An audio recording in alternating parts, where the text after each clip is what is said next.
মৰমৰ ছাত্ৰ ছাত্ৰীসকল, তোমালোকৰ যিহেতু ৰিজাল্টসমূহ মুকলি কৰা হৈছে, যিসকলে ক্লাছ 8ৰ পৰা 9লৈ উত্তীৰ্ণ হৈছে আৰু যিসকলে ক্লাছ 9ৰ পৰা 10লৈ উত্তীৰ্ণ হৈছে, তেওঁলোকে এটা বিশেষ কথা মন কৰিবলগীয়া যে যিহেতু তেওঁলোকে সৰ্বশিক্ষাৰ জৰিয়তে ক্লাছ 8লৈকে তেওঁলোকে চিৰিয়েল ৱাইজ এক্সামসমূহ পাছ কৰি পিনি গৈ এতিয়া যিহেতু 9ত তেওঁলোকে পাইছে বা যিসকলে 9ৰ পৰা 10লৈ উত্তীৰ্ণ হৈছে, তেওঁলোকে যিহেতু অহা 2027 বৰ্ষতো মেট্ৰিক পৰীক্ষাত অৱতীৰ্ণ হ'বলৈ গৈ আছে। তেওঁলোকৰ বাবে আৰু যিসকলে ক্লাছ 9ত এইবাৰ ৰিজাল্ট ভাল হৈ পিনি উত্তীৰ্ণ হৈছে, তেওঁলোকলৈ এটা চিৰিজ মই লৈ আহিছোঁ।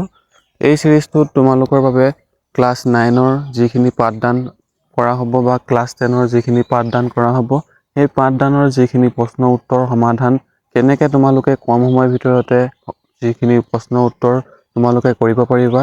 যিহেতু এক্সামসমূহতো কিছুমান নাম্বাৰিং কৰা থাকে, যিকেইটা প্ৰশ্নৰ উত্তৰ হয়, যেনেকৈ তোমালোকে ধৰা এটা কুৱেশ্যনত 2 নম্বৰ দিয়া থাকে বা এটা কুৱেশ্যনৰ আন্ধাৰতো 5 নম্বৰ দিয়া থাকে।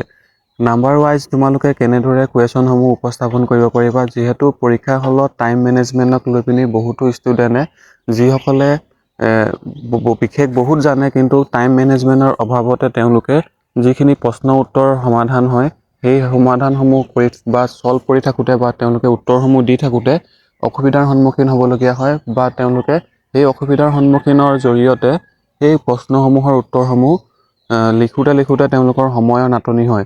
সেইবাবে তোমালোকক এই চিৰিজটোত লৈ আহিম ক্লাছ 9, বিশেষকৈ ক্লাছ 9 আৰু যিসকলে 10ত এইবাৰ উত্তীৰ্ণ হৈ পিনি তেওঁলোকে যিহেতু অহা 2027 বৰ্ষত যিসকল ক্লাছ 10ৰ ষ্টুডেণ্ট হয়, তেওঁলোকেতো মেট্ৰিক পৰীক্ষাত অৱতীৰ্ণ হ'ব। তেওঁলোকে কেনেদৰে কম সময়ৰ ভিতৰতে টাইম মেনেজমেণ্ট কৰি পিনি প্ৰশ্ন এটা উত্তৰ কেনেদৰে সঠিকভাৱে তেওঁলোকে উপস্থাপন কৰিব পাৰিব, যাতে তেওঁলোকে অধিক নম্বৰ স্ক'ৰ কৰিব পাৰে বা তেওঁলোকে অধিক নম্বৰ প্ৰাপ্ত কৰিব পাৰে। সেইবাবে তোমালোকক প্ৰশ্ন উত্তৰসমূহৰ সমাধান কেনেদৰে কৰিব লাগে বা তোমালোকে কেনেদৰে উত্তৰবোৰ কৰিলে নাম্বাৰসমূহ ফুল নাম্বাৰ পাবা। যিহেতু অবজেক্টিভ টাইপৰ কুৱেশ্যন থাকিব বা তোমালোকৰ যিখিনি ডিছক্ৰিপটিভ টাইপৰ যিখিনি কুৱেশ্যন আছে সেইখিনিও থাকিব।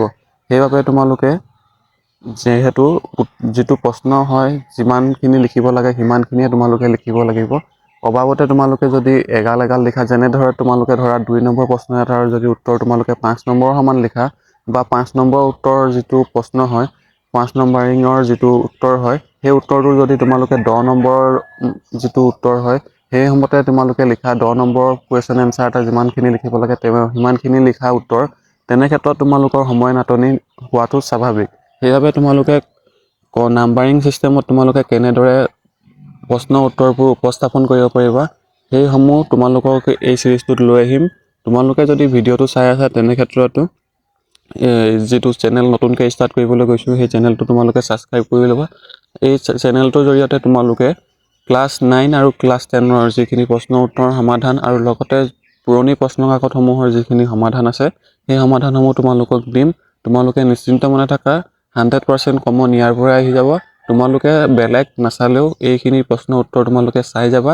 তোমালোকে সঠিক আৰু তোমালোকৰ নিজৰ যিখিনি কষ্ট আছে বা তোমালোকে যিখিনি পঢ়িবলগীয়া আছে, সেইখিনি তোমালোকে পঢ়িবই লাগিব। যিহেতু মই ইয়াতে গাইড কৰিম তোমালোকে কুৱেশ্যন এনচাৰ কোনখিনি চাব লাগিব বা তোমালোকে কুৱেশ্যনৰ যিখিনি আছে সেই কুৱেশ্যনখিনি আণ্ডাৰত তোমালোকে 2 নম্বৰ কুৱেশ্যন এটাৰ বাবে বা 5 নম্বৰীয়া কুৱেশ্যন এটাৰ বাবে তোমালোকে কিমানখিনি উত্তৰ লিখিলে ছাফিচিয়েণ্ট হ'ব, সেইখিনি মই তোমালোকক ইয়াত দিম।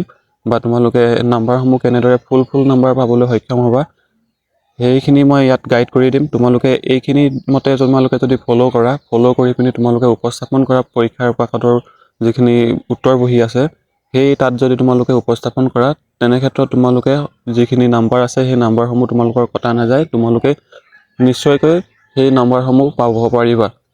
তোমালোকে মনে বিচৰা ৰিজাল্ট এটা পাবলৈ সক্ষম হ'বা। বিশেষ আৰু ক'বলৈ নাযাওঁ, তোমালোকে 1 তাৰিখৰ পৰা অহা 1 এপ্ৰিলৰ পৰা মই ক্লাছসমূহ ষ্টাৰ্ট কৰিম। তোমালোকে চেনেলটো ছাবস্ক্ৰাইব কৰি ল'বা, যাতে তোমালোকে ক্লাছসমূহ নিয়াৰিকৈ পাই থাকা। তোমালোকে কেৱল আৰু এটা কথা, তোমালোকে কেৱল যিহেতু স্কুলত যিখিনি পাঠদান কৰে, সেই পাঠদানৰ তোমালোকে আয়ত্ব কৰিব পাৰিবা আৰু আয়ত্ব কৰাৰ লগতে তোমালোকে যদি নিজৰ নিজৰ চেল্ফ ষ্টাডিসমূহত লাগি যোৱা তেনে ক্ষেত্ৰত তোমালোকে ৰিজাল্টসমূহ ভাল কৰিব পাৰিবা। যিহেতু ক্লাছ 9ত ৰিজাল্ট বৰ্ডৰ ফালৰ পৰা দিয়া হয়, সেইবাবে তোমালোকৰ অলপ কঠিন হ'ব, কিন্তু ইমানো কঠিন নহয়। তোমালোকে এতিয়াৰ পৰাই প্ৰিপাৰেশ্যনত লাগি যোৱা, যিহেতু কিতাপসমূহ ক্লাছ 9ৰ আৰু ক্লাছ 10ৰ কিতাপসমূহ 1 তাৰিখৰ পৰা বিতৰণ কৰাৰ কথা আছে। যিহেতু 1 তাৰিখৰ পৰা তোমালোকে অহা এপ্ৰিলৰ 1 তাৰিখে তোমালোকে কিতাপসমূহ লাভ কৰিবা আৰু কিতাপসমূহ লাভ কৰাৰ লগতে তোমালোকৰ পাঠদানসমূহো আৰম্ভ কৰা হ'ব লাহেকৈ। আৰু ময়ো ইয়াতে ক্লাছসমূহ লৈ আহিম, প্ৰশ্ন উত্তৰ, কেৱল প্ৰশ্ন উত্তৰ, আৰু ইয়াতে কিছুমান যিখিনি পাঠৰ ভাঙনি আছে সেইখিনিও তোমালোকক বুজাই দিম। আশা কৰোঁ তোমালোকে কথাখিনি বুজি পালা। বিশেষ আৰু ক'বলৈ নাই, আজিলৈ ইমানেই। ধন্যবাদ। পুনৰ লগ পাম অন্য এটা যিখিনি ক্লাছ হয়। 1 তাৰিখে তোমালোকক লগ পাই আছোঁ। আজিলৈ ইমানেই।